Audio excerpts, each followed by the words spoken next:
ఉన్నట్లుండి ధనంజయ దేవకి ఇంటికి రావటం మానేశాడు. కనీసం ఫోన్ అయినా చేయనందుకు దేవకి ఎంతో బాధపడింది. మంగమ్మ ద్వారా ఎంక్వైరీ చేయించింది అతడు క్షేమంగా ఉన్నాడో లేదో తెలుసుకునేందుకు. తన కోసం దేవకి ఆందోళన పడుతోందని తెలిసి ఒక సాయంత్రం ధనంజయ వెళ్ళాడు ఆమె ఇంటికి. ఇన్నాళ్ళు ఏమైపోయారు? మీరు రాకపోవటంతో నేనెంత కంగారు పడ్డానో తెలుసా అంటూ దేవకి ధనంజయను పట్టుకుని ఏడ్చేసింది. ప్రవీణ్ కూడా బుడిబుడి అడుగులు వేసుకుంటూ వచ్చి నాన్నా అంటూ అతడి కాళ్ళు చుట్టేశాడు. కొడుకునెత్తుకుని దేవకిని మరో చేత్తో దగ్గరకు పొదుపుకుంటూ, నేను ఇక్కడికి రాలేదని ఏమీ అనుకోకు దేవకి. మన ఇండస్ట్రీ అంతా మద్రాసు నుండి హైదరాబాద్ తరలి వెళ్ళిపోతోంది. నేను కూడా ఆ పనిలోనే బిజీగా ఉన్నాను. అక్కడికి వెళ్ళి సెటిల్ అవ్వాలంటే అక్కడ ఉన్న ఆస్తుల్లో కొన్నైనా సేల్ చేయాలి కదా. అలాగే అక్కడ మంచి ఇల్లు చూసి కొనుక్కోవాలి. పిల్లల స్కూల్ సంగతి చూడాలి. ఎన్ని పనులు అనుకున్నావు అన్నాడు ధనంజయ వివరిస్తున్నట్లుగా. మీరక్కడికి వెడితే మరి నేను, నా గురించి ఏం ఆలోచించారు అంది దేవకి కళవళపడుతూ అతడి వంక చూసి. ఇష్టమైతే నువ్వు కూడా అక్కడికి వచ్చేయి అన్నాడు ధనంజయ. మీరు లేకుండా నాకు ఇక్కడ ఏం పని? నేను కూడా వచ్చేస్తాను. అయినా మీలా నాకు స్థిరాస్తులేమీ లేవు కదా. ఉన్నదంతా బ్యాంకులోనే ఉంది కదా అంది దేవకి. సరే అయితే వచ్చేద్దు గానిలే అన్నాడు ధనంజయ. అతడు అన్నట్లుగానే మెల్లిమెల్లిగా ఇండస్ట్రీ అంతా మద్రాసు నుండి భాగ్యనగరానికి తరలిపోయింది. దేవకి కోసం ఫిల్మ్నగర్లో ఇల్లు కొన్నాడు ధనంజయ. తనకున్న ఆస్తుల్లో కొన్ని సేల్ చేసి జూబ్లీ హిల్స్లో పెద్ద బంగళా కొన్నాడు. పిల్లలిద్దరినీ మంచి కాన్వెంట్లో చేర్పించాడు. కొడుకు చేసిన ఏర్పాట్లు చూశాక రాఘవరావు, శాంతమ్మ అతడి పట్ల కొంచెం మెత్తబడ్డారు. డబ్బు కోసమే దేవకి తన కొడుకుని వల్లో వేసుకుని పెళ్లి చేసుకుందనుకున్నారు ఇంతకాలం. కొడుకు ఆస్తులన్నీ కోడలి పేరున మనవల పేరున పెట్టడం చూసి అనవసరంగా ఆ అమ్మాయిని నిందించామని అనుకున్నారు. అలా దేవకి మీద పడిన అపప్రధ తొలగిపోయింది. ఎవరు ఎలా ఉన్నా ఏమనుకున్నా రేవతి మనసులో మాత్రం ఎటువంటి మార్పు కలగలేదు. స్త్రీ ఏది ఉన్నా లేకపోయినా సర్దుకుపోతుంది, కానీ తన సౌభాగ్యాన్ని మరొకరితో పంచుకునేందుకు అంగీకరించదు. రేవతి కూడా అలాగే అనుకుంది. భర్త అనురాగాన్ని కోల్పోయాక ఈ ఆస్తులన్నీ నాకెందుకు అనుకుంది. ధనంజయ మాత్రం ఓపిగ్గా భార్యలో మార్పు కోసం ఎదురుచూస్తూ కుటుంబం పట్ల తన బాధ్యతలను నిర్వహించసాగాడు. గతంలో వారం 10 రోజులకు ఒకసారి భార్యాబిడ్డలను తీసుకుని ఔటింగ్కు వెళ్లి వచ్చేవాడు ధనంజయ. అలా వెళ్లి వచ్చి ఎంతో ఆనందం పొందిన ధనంజయ ఇప్పుడు పిల్లల్ని మాత్రమే బయటకు తీసుకువెళ్లగలుగుతున్నాడు. వారికి కావలసినవన్నీ కొనిపెట్టి అందులోనే ఆనందం అనుభవిస్తున్నాడు. ప్రవీణ్కు 2 ఏళ్లు నిండేసరికి అంతా పూర్తిగా హైదరాబాద్కు షిఫ్ట్ అయిపోయారు. దేవకి తన కోసం కొనుక్కున్న ఫిల్మ్నగర్లోని ఇంటికి వచ్చేసింది. ప్రవీణ్ని కూడా అభిరామ్, అరవింద్ చదువుతున్న స్కూల్లోనే జాయిన్ చేశాడు ధనంజయ. పెద్ద క్లాసులు చదువుతున్న అభిరామ్, అరవింద్లకు ఎల్కేజీ చదువుతున్న ప్రవీణ్ ఎవరో తెలిసే అవకాశం లేదు. అయినా ప్రవీణ్ కోసం వచ్చే దేవికని చూసి గుర్తుపట్టాడు అభిరామ్. మద్రాసులో ఉండగా ఆమెని తమ ఇంట్లో చాలాసార్లు చూడటం వలన, అప్పుడప్పుడు తండ్రితో కలిసి దేవకి ఇంటికి వెడుతూ ఉండటం వలనను అరవింద్కి పెద్దగా గుర్తులేకపోయినా అభిరామ్ చెప్పటం వలన గుర్తుపట్టాడు. తమ కుటుంబం అలా అయిపోవటానికి కారకులైన దేవకి మీద, ప్రవీణ్ మీద ఏదో తెలియని ద్వేషం కలిగింది వాళ్లకు.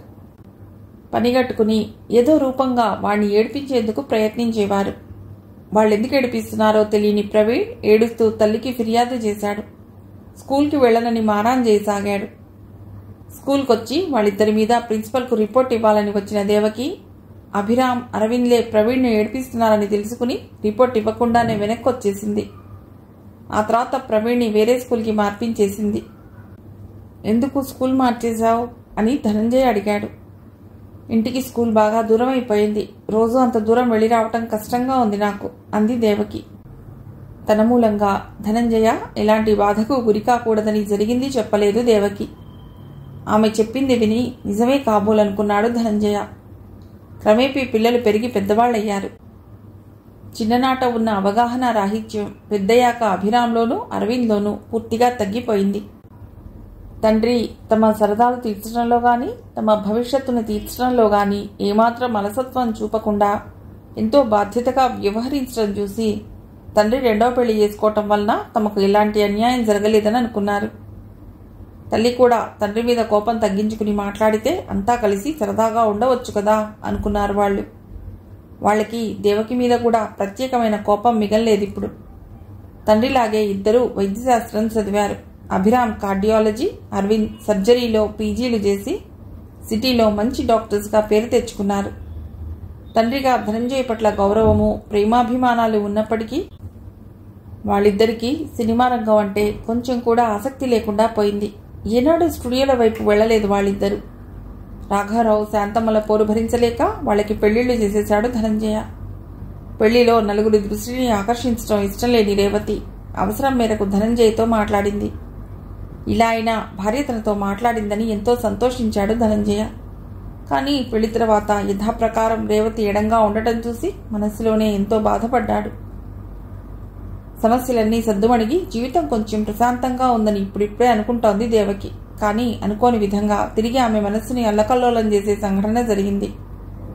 10th క్లాస్ చదువుతున్న ప్రవీణ్ ఆ రోజు స్కూల్ నుండి ఏడుస్తూ ఇంటికొచ్చాడు. రావడంతోనే పౌరుషంగా తల్లి వంక చూస్తూ, అమ్మా, నువ్వు నాన్నగారిని 2వ పెళ్లి చేసుకున్నావా? నాన్నగారికి మరో భార్య, 2 పిల్లలు ఉన్నారట, నిజమేనా అని అడిగాడు నిలదీస్తున్నట్లుగా. కొడుకు మాటలకు జవాబేమీ ఇవ్వకుండా, ఏమిట్రా, మీరు స్కూల్కు వెళ్లేది చదువుకునేందుకా లేక ఇలాంటి చెత్త కబుర్లు చెప్పుకునేందుకా అంది రేవతి కోపంగా చూస్తూ. తల్లి కోపాన్ని ఏమాత్రం లెక్క చేయకుండా, చెప్పమ్మా, నేను విన్నది నిజమేనా అన్నాడు ప్రవీణ్ రెట్టిస్తున్నట్లుగా. అతనికి తల్లిదండ్రులంటే ఎంతో ఇష్టమే కాదు, మరెంతో గౌరవం కూడా.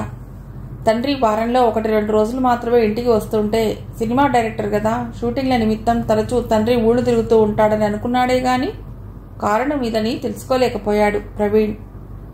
ధనంజయ్ ఉండే ఆ 1-2 రోజులు తనని ఎంతో బాగా చూస్తూ, ఏం కావాలంటే అది కొనిపెడుతూ, చిన్న చిన్న పిక్నిక్లకు తీసుకెడుతూ ఉంటే ఇన్నాళ్లు ఎంతో సంతోషంగా గడిపాడు. కానీ స్కూల్లో ఈ మాట తెలిసాక ఆ పసి మనస్సు అతలాకుతలం అయిపోయింది. కొడుకు అలా నిలదీసి అడిగేసరికి దేవకి నోటి వెంట మాట రాలేదు. బాధ, కోపం, అవమానం కొడుకు ముఖంలో పోటీ పడుతున్నట్లుగా కనిపించడంతో జవాబు చెప్పలేక తలవంచుకుంది. దేవకి ధనంజయ్ని పెళ్లి చేసుకున్నప్పుడు సంఘంలో పరువు మర్యాదల గూర్చి పట్టించుకోలేదు. కన్న తల్లిదండ్రులు, తోడబుట్టిన వారు దూరమైనా బాధపడలేదు. కేవలం ధనంజయ్ ఉంటే చాలు, లోకమంతా ఏకమై వచ్చినా నన్నేమీ చేయలేరనుకుంది దేవకి. ప్రేమ గుడ్డిది అనే మాట అక్షరాలా నిజమైంది ఆమె విషయంలో. అతడిని పెళ్లి చేసుకుని జీవితంలో ఏదో ఘనకార్యం సాధించినట్లుగా భావించిందే గాని రేపు నాకు పుట్టబోయే పిల్లలను ఈ సంఘం ఎలా చూస్తుంది అని కొంచెం కూడా ఆలోచించలేదామె. తాను జీవితంలో ఎవరికైనా సంజాషి చెప్పుకోవటం గాని, క్షమాపణ కోరుకోవటం గాని ఉంటే అది ఒక్క రేవతి గారికే అనుకుంటూ వచ్చింది ఇన్నాళ్లు. ఎందుకంటే ఆమె నామూలంగానే ఈనాటికి నరకయాతన అనుభవిస్తున్నది కనుక అనుకుంది దేవకి. కానీ ఈరోజు కొడుకు వచ్చి ఇలా నిలదీయటంతో తాను సంజాషి చెప్పుకోవలసిన వ్యక్తి మరొకరున్నారని అర్థమైంది ఆమెకు. చేయని తప్పుకు వాడిని ఈరోజు సమాజం ముందు దోషిగా నిలబెట్టానని, నేను చేసిన తప్పుకు వాడు ఇలా మూల్యం చెల్లించుకోవలసిన పరిస్థితి కల్పించావా భగవంతుడా అంటూ ఆమె మనస్సులోనే కుమిలిపోయింది. క్షణికావేశంలో ఆకర్షణకు లోనై నేను చేసిన పని వల్ల నాతో పాటు నా బిడ్డ జీవితాన్ని బలి చేశాను. సంఘంలో వాడిని తలెత్తుకుని తిరగకుండా చేశాను. నాలాగే నా బిడ్డ కూడా ఈ సమాజం నుండి వెలివేయబడ్డాడా అనుకుంది దేవకి బాధగా. తల్లి నోరు తెరిచి జవాబేమీ చెప్పకపోవటంతో ప్రవీణ్కి అర్థమైపోయింది తాను విన్నది నిజమేనని. అతడి మనసులోని బాధ, అసహాయత కన్నీటి రూపంలో వెల్లువెత్తగా మంచం మీద పడి కుమిలి కుమిలి ఏడ్చాడు. కొడుకు దగ్గరికి వెళ్లి ఓదార్చేందుకు కూడా ధైర్యం చాలేదామెకు. ధనంజయ్కి ఫోన్ చేసి జరిగిందంతా చెప్పింది. ఆ రాత్రి ధనంజయ్ వచ్చేదాకా ప్రవీణ్ అలా ఏడుస్తూనే ఉన్నాడు.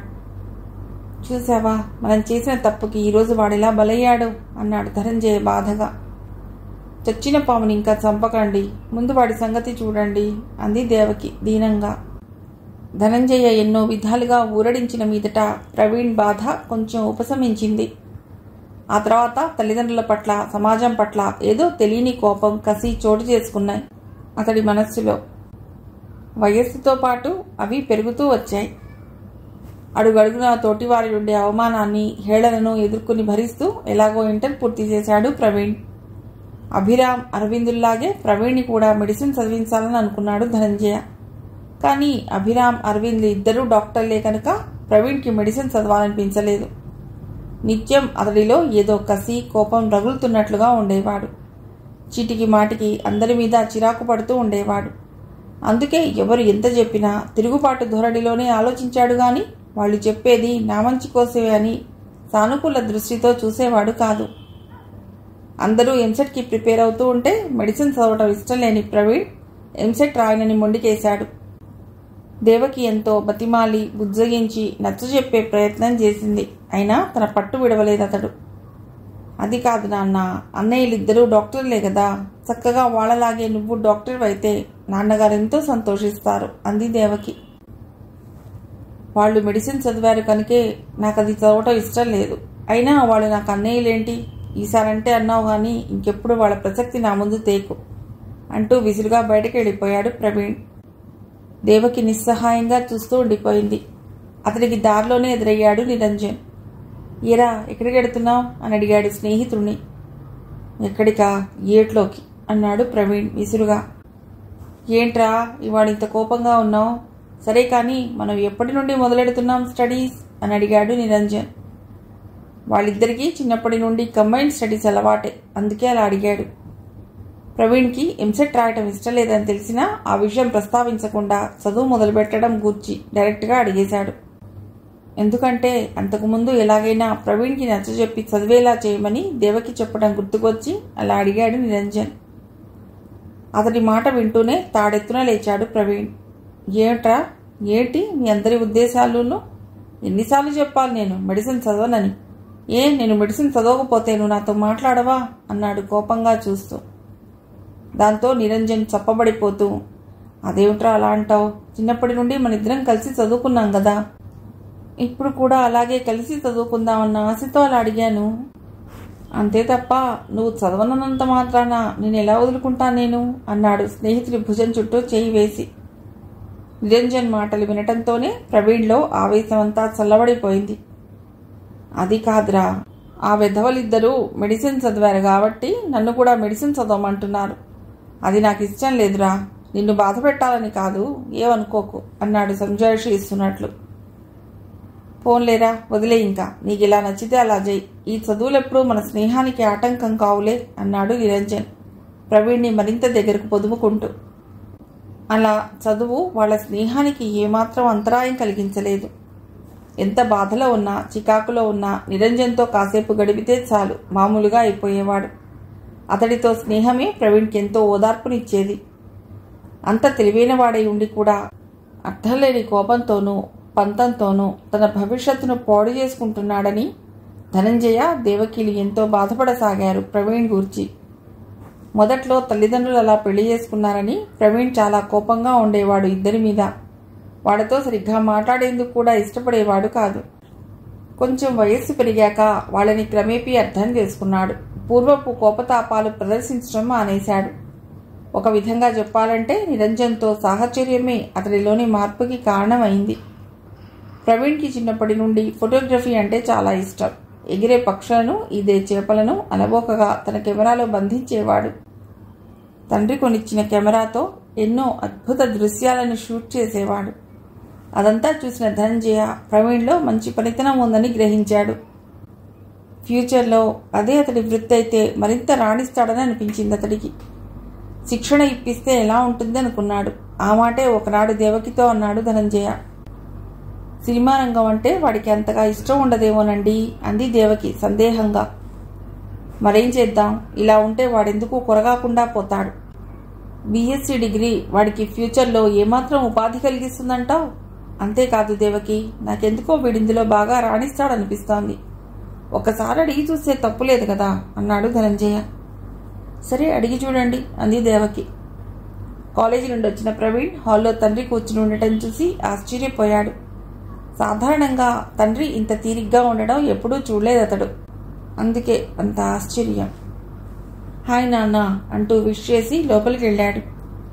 అతడు ఫ్రెష్ అప్ అయి వచ్చేసరికి తండ్రి కొడుకులు ఇద్దరికి టిఫిన్ తీసుకొచ్చి ఇచ్చింది దేవకి. ఏరా ఎలా ఉంది చదువు అని అడిగాడు ధనంజయ.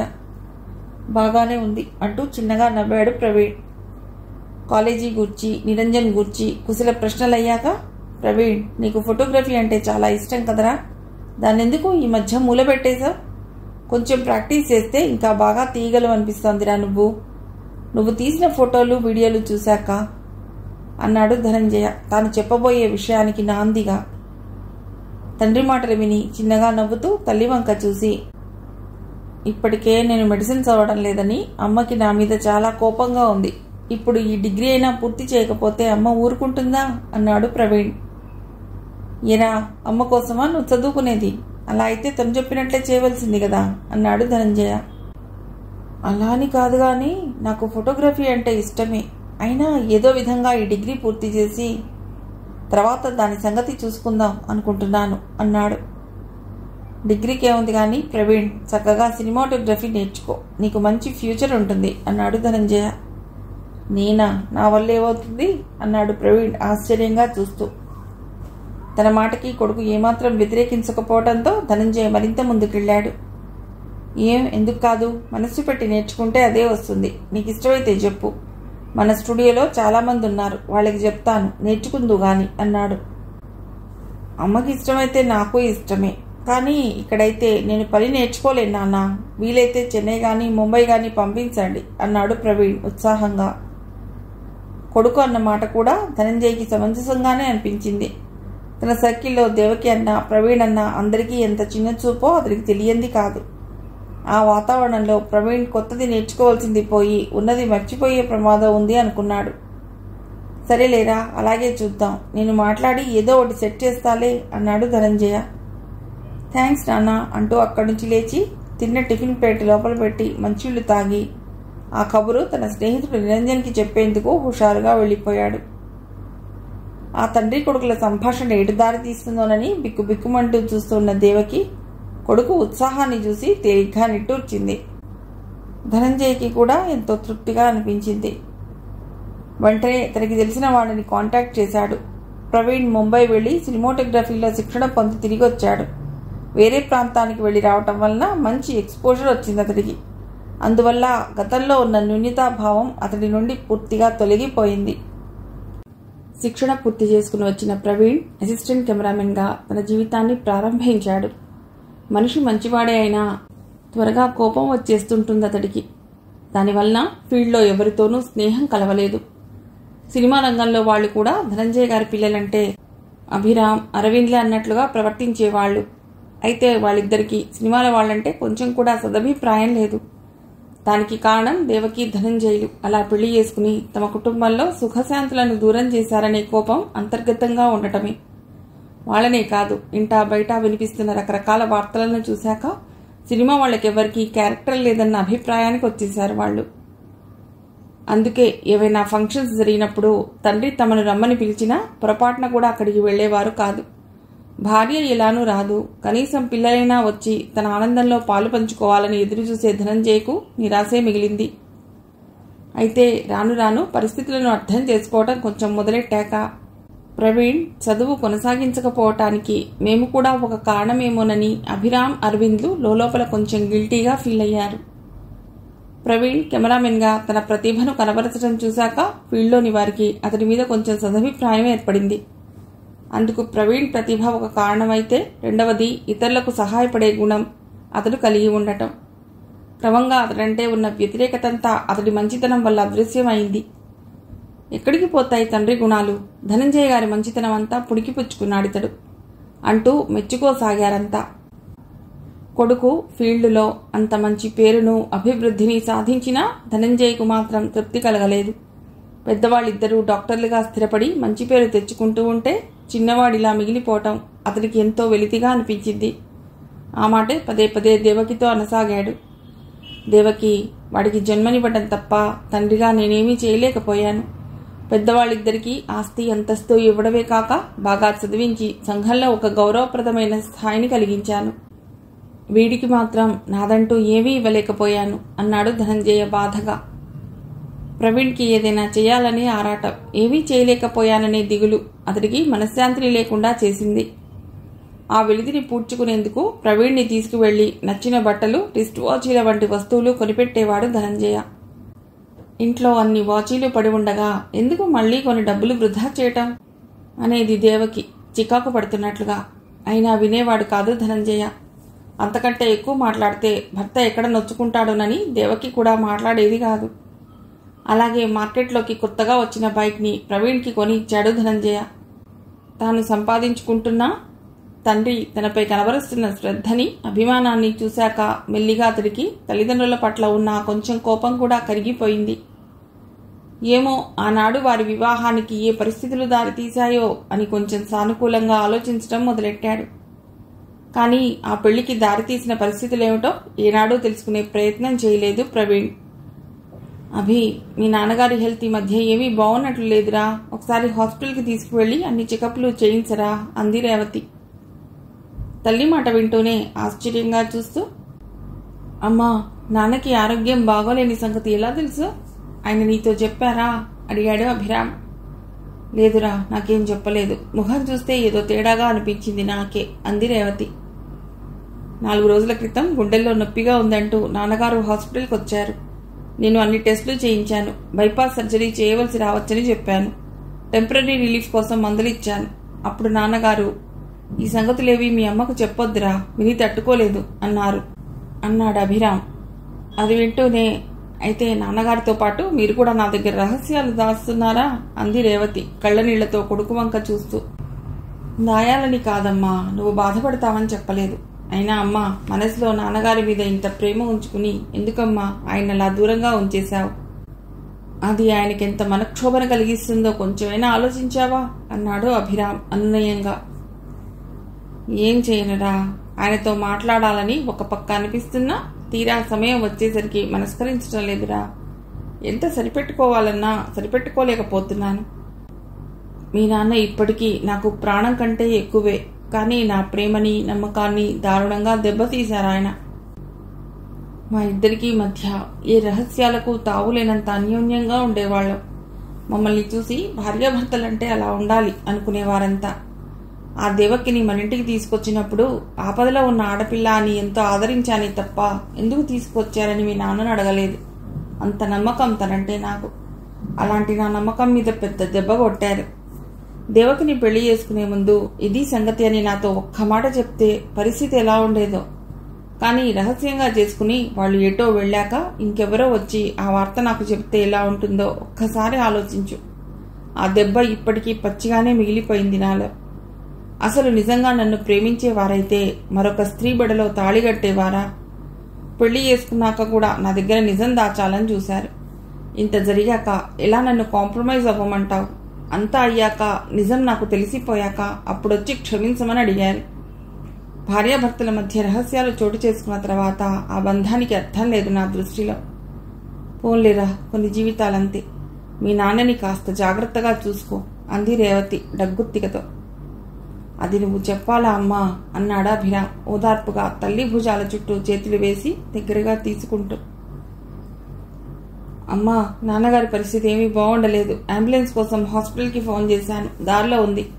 హాస్పిటల్కి మాతో పాటు నువ్వు కూడా వస్తావా అని అడిగాడు అభిరామ్. అప్పటిదాకా టీవీ చూసి పడుకునే ముందు రోజులాగే తండ్రిని చూసేందుకు గదిలోకి వెళ్ళాడు అభిరామ్. మంచం మీద ధనంజయ ఆయాసపడుతూ కనిపించాడు. వాళ్లంతా చెమటతో తడిసి ఉండడం గమనించి పరిస్థితి విషమంగా ఉందని తెలుసుకున్నాడు. ఎమర్జెన్సీ మెడిసిన్ 4 కింద పెట్టి ఇంజెక్షన్ ఇచ్చాడు. ఆ తర్వాత అరవింద్ని లేపి తండ్రి దగ్గర ఉంచి అంబులెన్స్కి ఫోన్ చేసి రేవతి దగ్గరికి వెళ్లి విషయం చెప్పాడు. భర్తకి బాగోలేదన్న మాట వినడంతోనే ఆందోళనగా ధనంజయ గదిలోకి పరుగు తీసింది రేవతి. అంత బాధలోనూ ఉన్న ధనంజయ తన కోసం భార్య ఆదుర్దాపడుతూ రావటం చూసి అతడి మనస్సుకు కొంచెం శాంతిగా అనిపించింది. రేవతి అతడి చేయి పట్టుకుని, కంగారు పడకండి, మీకేం కాదు అంటూ అతడి గుండెల మీద మృదువుగా చేత్తో రాస్తూ ఉండిపోయింది. తన మీద భార్యకు ఉన్న ప్రేమ ఏమాత్రం తగ్గలేదని గ్రహించి ఆమె చేతి మీద చేయి వేసి, థ్యాంక్స్ రేవతి అన్నాడు అస్పష్టంగా. ఈలోగా అంబులెన్స్ రావడంతోనే ధనంజయని తీసుకువెళ్లి అంబులెన్స్లో ఎక్కించారు.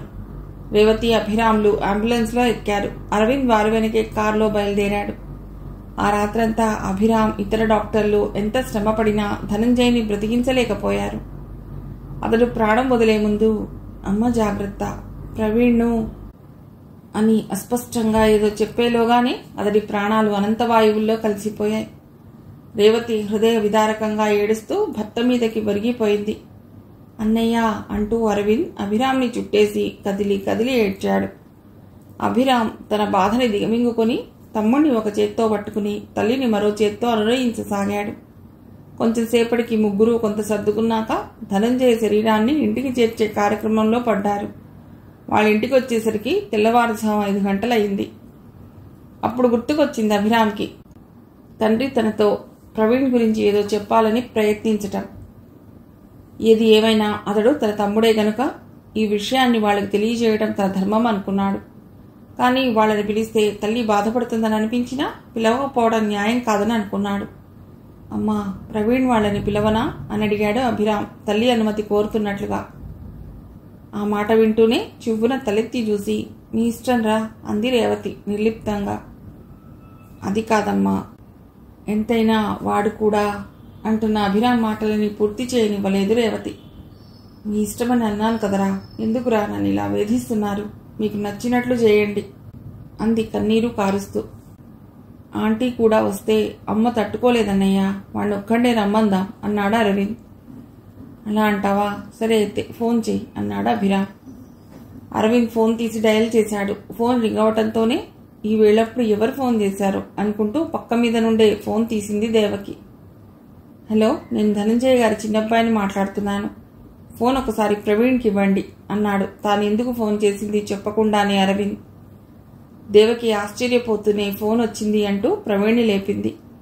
అతడు లేచి ఫోన్ అందుకుని హలో అన్నాడు. నాన్నగారు పోయారు హార్ట్అటాక్తో. ఈ విషయం నీకు తెలియచేయడం మా ధర్మం గనక తెలియజేస్తున్నాం, వచ్చి చూడు. కొడుకుగా నాన్నకి అంతిమ సంస్కారం జరిపే పనిలో భాగం పంచుకునేందుకు నీకు హక్కు ఉంది గనక నువ్వు రా. వచ్చి సాగనంపే కార్యక్రమంలో పాలు పంచుకునేందుకు ఏ అభ్యంతరమూ లేదు మాకు. మీ అమ్మని భార్య అనే హక్కుతో ఎక్కడికి తీసుకొచ్చావో నిన్ను కూడా గేట్ దాటి లోపలికి రానివ్వం అని హెచ్చరించి ఫోన్ పెట్టేశాడతడు. ఆ మాట వింటూనే అచేతనంగా కూర్చుండిపోయాడు ప్రవీణ్, మాట పలుకు లేకుండా. కొడుకుని అలా చుట్టంతోనే కంగారు పడుతూ ఏమైందిరా, ఏం చెప్పాడన్నయ్యా అని అడిగింది దేవకి. చేతిలో ఫోన్ జారవిడిచి తల్లిని చుట్టేసి అమ్మా, నాన్నగారు మనకిక లేరమ్మా, హార్ట్అటాక్ వచ్చి పోయారట ఇప్పుడే అన్నాడు ప్రవీణ్ ఏడుస్తూ. ఆ వార్త వినడంతోనే దేవకి నవనాడులు కుంగిపోయాయి. భగవంతుడా, ఎంత అన్యాయం చేశావు తండ్రి, ఏం పాపం చేశామని మాకింత శిక్ష వేశావు అంది ఏడుస్తూ కొడుకును పట్టుకుని. అలా ఏడుస్తూనే పదబాబు వెళదాం, నాన్నగారికి కడసారి వీడ్కోలిచ్చు వద్దాం అంది దేవకి. వద్దమ్మా, నన్నొక్కడిని అక్కడికి రమ్మన్నారు, నిన్ను కూడా తీసుకువెడితే గేటు దాటి లోపలికి రానియమన్నారు అన్నాడు ప్రవీణ్ బిగ్గరగా ఏడుస్తూ. తండ్రి పోయిన వార్తే అతడికి బాధ కలిగిస్తూ ఉంటే వాళ్ళు పెట్టిన ఆంక్షలు అతడి బాధని రెట్టింపు చేశాయి. గుండెలు బాదుకుని ఏడుస్తున్న తల్లిని వదిలి వెళ్ళలేక, తండ్రిని కడసారి చూడాలనే కోరికను చంపుకోలేక గిలగిలలాడిపోయాడు ప్రవీణ్. కొడుకు తనని ఒంటరిగా వదిలి వెళ్ళలేక బాధపడుతున్న విషయాన్ని గ్రహించింది దేవకి. మీ నాన్నగారిని కడసారి చూసే అదృష్టం నాకెటూ లేదు, కనీసం నువ్వైనా వెళ్ళి చూసిరా నాన్న, బిడ్డగా మీ నాన్నకు చేయవలసిన ఆఖరు సేవని చేసిరా అంది కారే కన్నీటిని పవిట చెంగుతో అద్దుకుంటూ.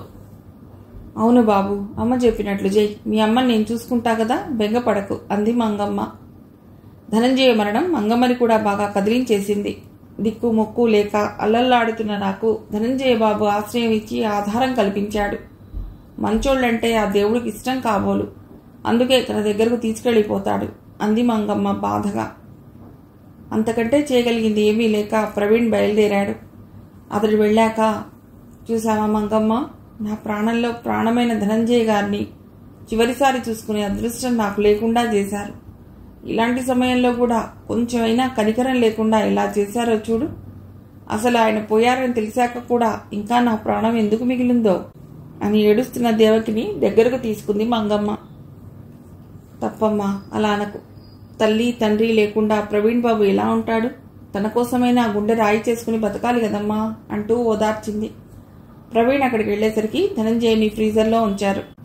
గాజు బాక్స్లో నిద్రపోతున్నట్లుగా ఉన్న తండ్రిని చూడటంతోనే ప్రవీణ్ కళ్ళు కన్నీటి చిలమలయ్యాయి.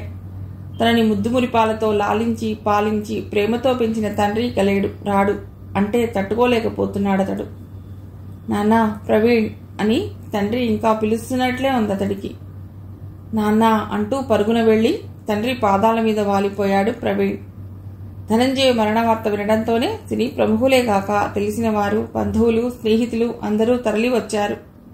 సానుభూతితో వారి బాధలో పాలు పంచుకున్నారు. ఒకరినొకరు ఓదార్చుకున్నారు. దిక్కులేని వాడిలా ఒంటరిగా కూర్చుని తండ్రి పాదాలపై తలబెట్టి కుమిలి కుమిలి ఏడుస్తున్న ప్రవీణ్ని చూడటంతోనే అరవింద్ మనస్సు కదిలిపోయింది. ఎంతైనా వాడు తమ తమ్ముడు. ఇప్పటికే కటువుగా మాట్లాడి వాడి మనసు నొప్పించాను అనుకున్నాడు అరవింద్. ఏడుస్తున్న ప్రవీణ్ భుజం మీద చెయ్యి వేశాడు. ఆశ్చర్యంగా తలెత్తి చూసిన ప్రవీణ్ని లేవనెత్తి ఓదార్చుతున్నట్లుగా హృదయానికి హత్తుకున్నాడు.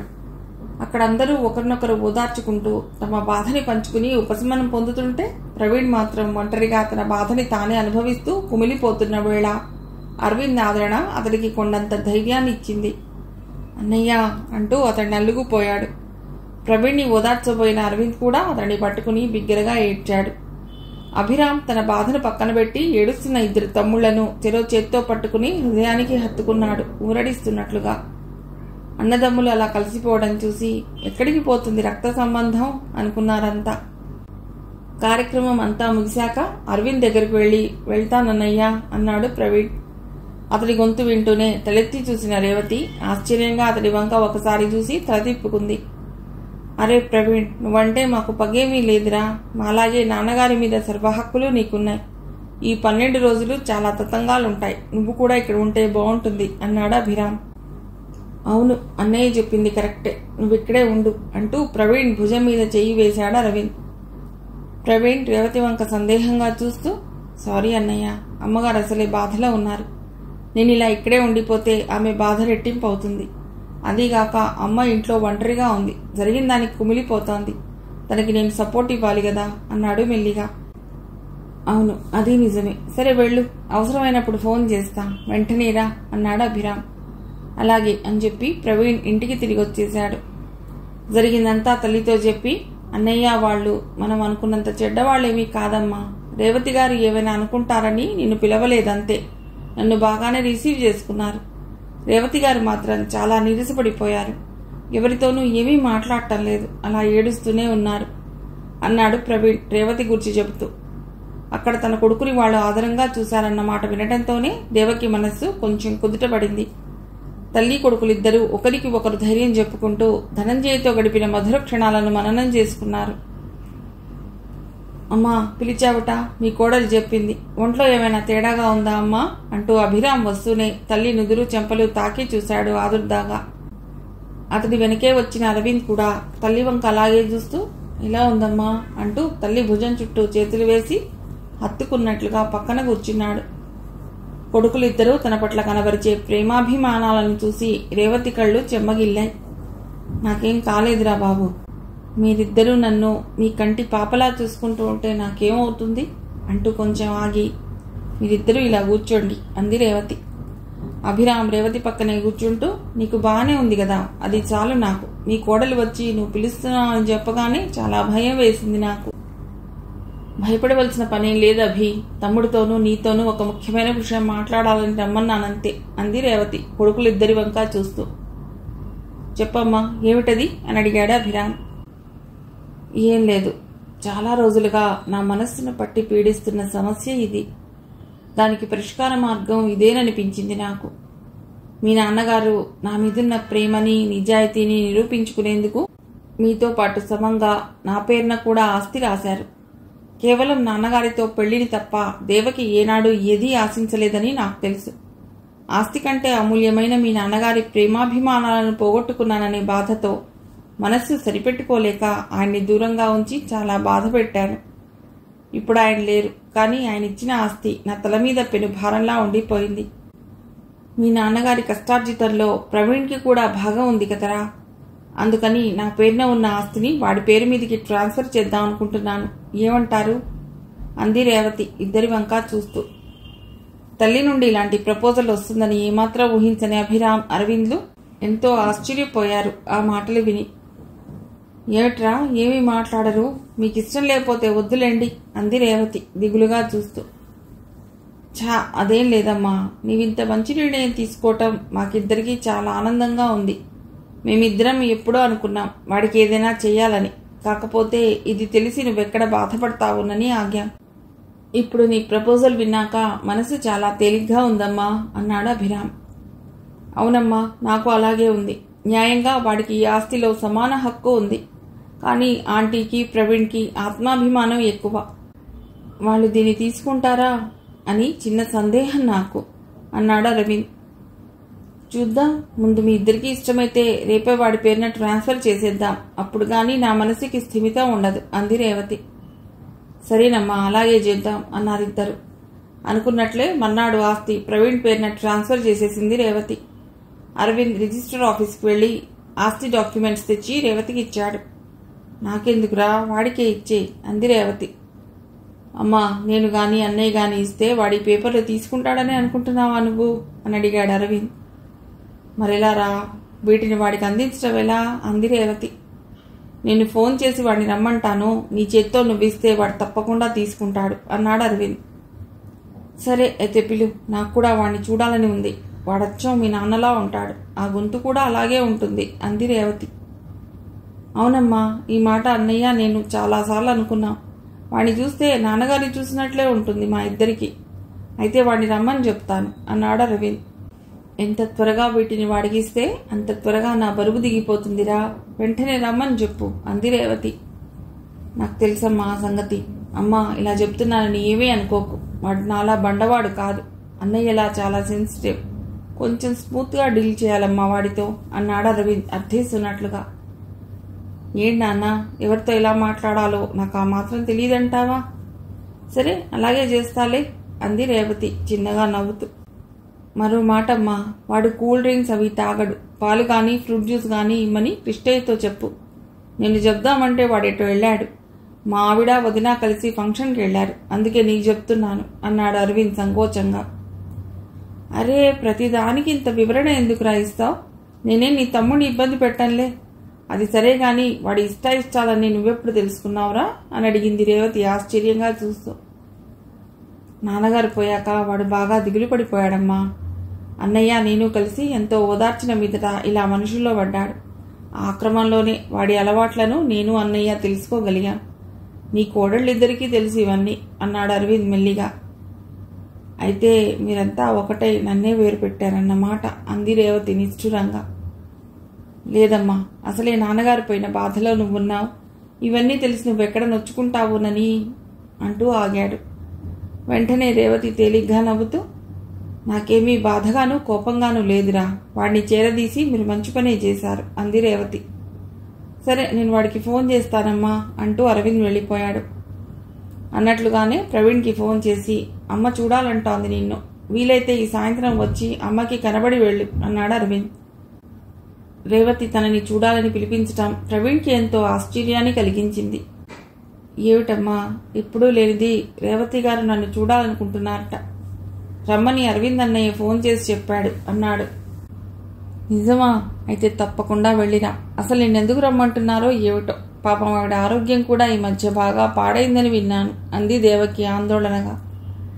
తల్లి మాట వినటంతోనే ప్రవీణ్కి కూడా కొంచెం కంగారుగానే అనిపించింది. ఆ సాయంత్రం పనులు తెమిల్చుకుని వెళ్ళాడక్కడికి. రేవతి ముందుగానే చెప్పి ఉండటం వలన ప్రవీణ్ని చూడటంతోనే కృష్ణయ్య ఎంతో గౌరవంగా సరాసరి రేవతి గదిలోకి తీసుకెళ్లాడు.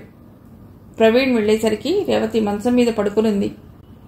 ఏం చెయ్యటానికి తోచగా కృష్ణయ్య వైపు ప్రశ్నార్థకంగా చూశాడు ప్రవీణ్. కూర్చోండి బాబు, ఇప్పుడే వస్తాను అంటూ పరుగుల లోపలికి వెళ్లి కూల్ డ్రింక్ తీసుకుని వచ్చాడు.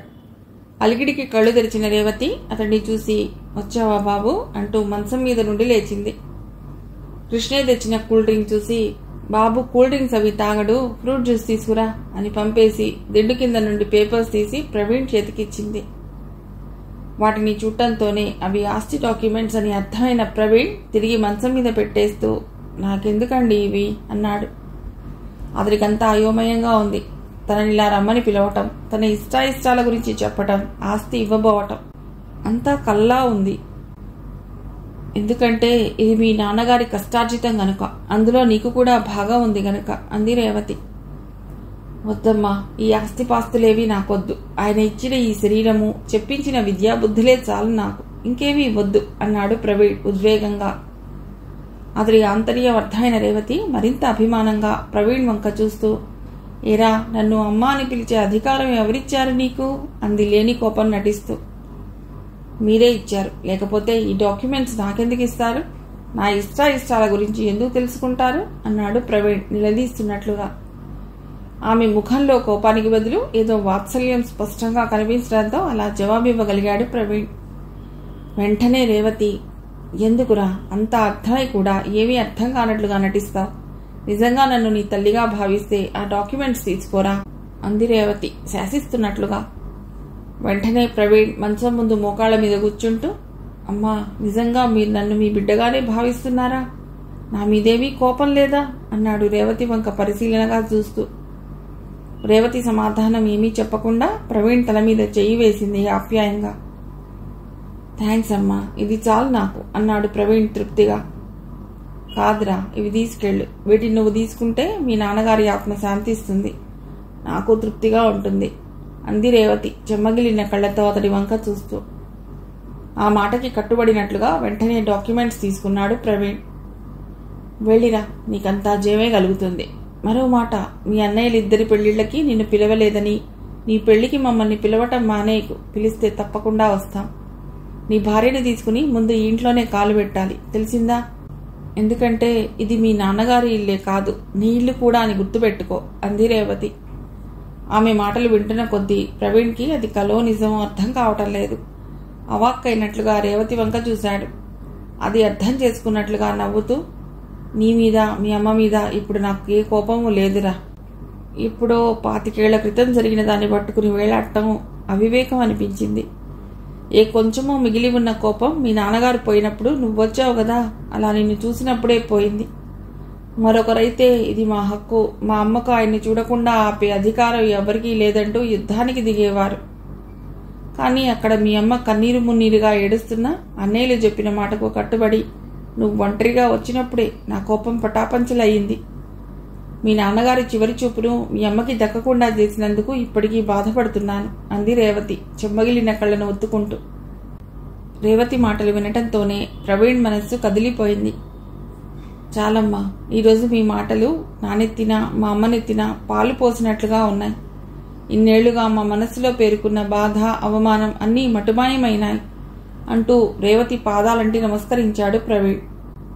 వెళ్ళినా ఇక అప్పుడప్పుడు వచ్చి కనబడుతుండు అంది రేవతి ఆప్యాయంగా చూస్తూ. ప్రవీణ్ ఆ డాక్యుమెంట్లు తీసుకొచ్చి దేవకి చేతికిచ్చి జరిగిందంతా చెప్పాడు. అదంతా నమ్మలేనట్లుగా చూస్తూ తరచి తరచి అడిగింది రేవతి అన్న మాటలను. ఇన్ని సంవత్సరాలుగా మోస్తున్న అపరాధ భావం ఈ సంఘటనతో దేవకి మనస్సు నుండి తొలగిపోయినట్లయింది. అపురూపమైన పెన్నిధి చేతికి దొరికినట్లుగా ఆ పేపర్స్ తెరిచి చూసింది. అందులో నా 3వ కుమారుడు ప్రవీణ్కి ప్రేమపూర్వకంగా ఇస్తున్న కానుక అంటూ రేవతి రాసిన వీలునామా చూసి నోటమాట రాలేదు ఆ తల్లి కొడుకులిద్దరికీ. అంతా చెప్పడం ముగించి, దేవుణ్ణి ఆరాధించటంలోనూ పూజించటంలోనూ ఎలాంటి తప్పు లేదు, కానీ ఆ దేవుణ్ణే స్వంతం చేసుకోవాలని అనుకున్నాను నేను. ధనంజయ్ గారు రేవతి గారిని తప్ప ఎవ్వరి వంక కన్నెత్తి చూడరని తెలిసి కూడా బలవంతాన వారి జీవితాల్లోకి చొరబడ్డాను. సీతారాముల్లాంటి ఆ భార్యాభర్తల ఎడబాటుకి కారణమయ్యాను. ఆయన బ్రతికినంతకాలం రేవతి గారి ప్రేమను తిరిగి పొందాలని ఆరాటపడుతుండేవారు. అప్పుడు గాని నాకు తెలియలేదు ఆ జంటకు నేనెంత అన్యాయం చేశాను. రేవతి గారి స్థానంలో ఒక్క క్షణం నన్ను నేను ఊహించుకుని ఉంటే తొందరపడి వారికి మనస్తాపం కలిగించేదాన్ని కాదు. ఇది జీవితాంతం నన్ను వేధిస్తూనే ఉంటుంది. కానీ ఒకటి, జీవితంలో ఎన్ని కష్టాలు పడినప్పటికీ అంత గొప్ప వ్యక్తితో జీవితం పంచుకోగలగటం నా పూర్వజన్మ సుకృతంగానే భావిస్తున్నాను. అదే కొంచెం ఊరటనిస్తోంది నాకు. అప్పుడేదో తెలిసి తెలియక ప్రవీణ్ని, అభిరామ్, అరవింద్ని ఇబ్బంది పెట్టినా ఇప్పుడు చాలా ప్రేమగా చూసుకుంటున్నారు. తరచూ వాళ్ళు ముగ్గురు కలుసుకుంటూ ఉంటారు. అప్పుడప్పుడు కలిసి డిన్నర్ కూడా చేస్తూ ఉంటారు. రేవతి గారు ఆమె పేరు మీదున్న ఆస్తినంతటినీ ప్రవీణ్కి రాసి చేశారు. ఇవ్వడమే కాదు, వాణ్ణి తన సొంత బిడ్డలా చూసుకుంటున్నారు.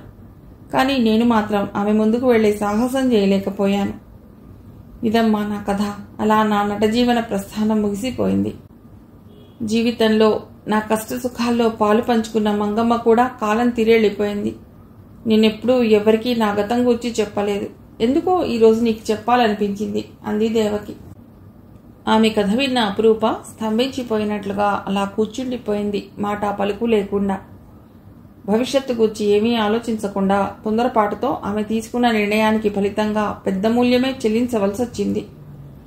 సంఘంలో పరువు మర్యాదలను కోల్పోవటమే కాక ఎవరూ లేని ఏకాకి జీవితాన్ని శిక్షగా భరించవలసి వచ్చింది జీవితం అంతా.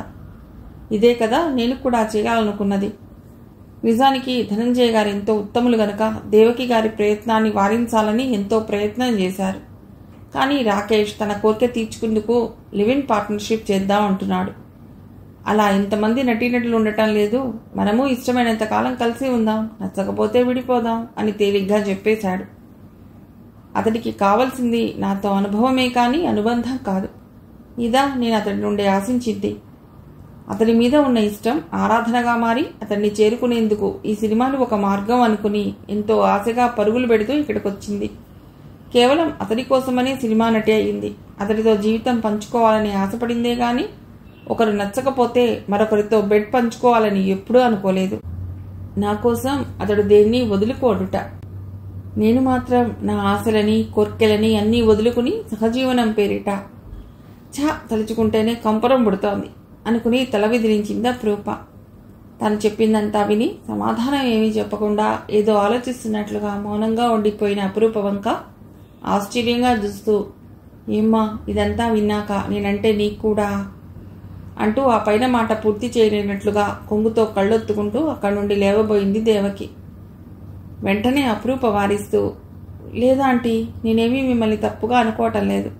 మీరన్నట్లే ధనంజయ గారు ఎంతో ఉత్తములు అనిపించింది. మీ ప్రేమలో నిజాయితీ ఉంది కనుకే ఆయన మిమ్మల్ని ఆదరించారు. నేను ఇండస్ట్రీకి వచ్చాక ధనంజయ గారు గొప్ప డైరెక్టర్ అనే మాట చాలామంది నోట విన్నానే గాని ప్రవీణ్ గారు ఆయన కొడుకు అనే సంగతి వినలేదు. ప్రవీణ్ గారు కూడా మీ ఇద్దరిని ద్వేషించకుండా అర్థం చేసుకున్నారు. మీ కథంతా విన్నాక చాలా రోజుల నుండి నా మనసులో నలుగుతున్న సమస్యకి పరిష్కారం దొరికినట్లయింది ఆంటీ అంది అపురూప తేలిగ్గా ఊపిరి పీల్చుకుంటూ. నీకు సమస్యలా అంది దేవకి ఆశ్చర్యంగా. నిజానికి గత రాత్రి అపురూప కలవరింతలు విన్నాక ఇలాంటి సమస్య ఏదో ఉందనే అనుకుంది. ఆమె అనుమానం నిజమే అయింది. అవునాంటీ, నేను ఈ విషయాలేవి మా అమ్మా నాన్నలకు కూడా చెప్పలేదు. చెప్పేందుకు ధైర్యం చాలేదు. కానీ మీరు పడిన బాధల గురించి అవమానాల గురించి విన్నాక నా ఆలోచనలు ఎంత అర్థరహితమైనవో బోధపడింది. మీరే నాకు తగిన సలహా ఇవ్వగలరని అనిపిస్తోంది. నా నిర్ణయం సరైందో కాదో మీరే చెప్పాలి. ప్రవీణ్ గారు చెప్పే ఉంటారు. మాది విశాఖపట్నం. మా అమ్మకి నాట్యం అంటే ఎంతో ఇష్టం. అందుకని పట్టుబట్టి చిన్నప్పటి నుండి నాకు నాట్యం నేర్పించింది. నేను బీటెక్ సెకండ్ ఇయర్ చదువుతుండగా డాన్స్ కాంపిటీషన్లో పార్టిసిపేట్ చేశాను.